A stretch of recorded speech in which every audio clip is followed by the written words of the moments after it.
சந்தைக்கு நம்ம ஆடு வாங்க போகிறோம் அப்படின்னா டைரெக்டாக வியாபாரிட்ட போய் பேசணும் அப்படின்னா வந்து இடையில வந்து சம்மந்தமே இல்லாத ஒரு ஆள் வந்து நமக்காக பேசுவார். அவர் தான் வந்து பார்த்திங்கன்னா அந்த வியாபாரத்தை முடிச்சு வைப்பார்.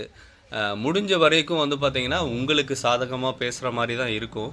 ஆனால் வந்து பார்த்திங்கன்னா எல்லா தரகருமே வந்து வியாபாரிகளோட லிங்க்கில் இருப்பாங்க. நீங்கள் போனீங்க அப்படின்னா உங்களுக்கு வந்து அவங்க அஃபோர்டபுளாக பேசுகிற மாதிரி தான் இருக்கும். ஆனால் வந்து வியாபாரிக்கு வந்து அந்த சொல்கிற ரேட்டுக்கு அவங்க அந்த விலையை கொண்டு வர்றது அந்த தரகர்கள் தான். அதனால் வந்து பார்த்திங்கன்னா ஒரு வியாபாரம் பண்ண சொல்ல 3 பேர் இருப்பாங்க. ஒருத்தர் விற்கிறவர், இன்னொருத்தர் வாங்குறவர். இது 2 பேருக்கு இடையில வந்து பார்த்திங்கன்னா ஒரு தரகர் இருப்பார். இந்த தரகர் தான் வந்து பார்த்திங்கன்னா வியாபாரத்தை முடிச்சு வைப்பாருங்க. அதனால் வந்து வாங்குறவர்கிட்டருந்து ஒரு கமிஷன், வியாபாரிகிட்டேருந்து ஒரு கமிஷன் அப்படின்னு சொல்லிட்டு 2 கமிஷன் வந்து பார்த்திங்கன்னா அந்த தரகர் சம்பாதிப்பார் இது மூலயமா. இப்படி தாங்க நடக்குது சந்தை வியாபாரம் எல்லாமே.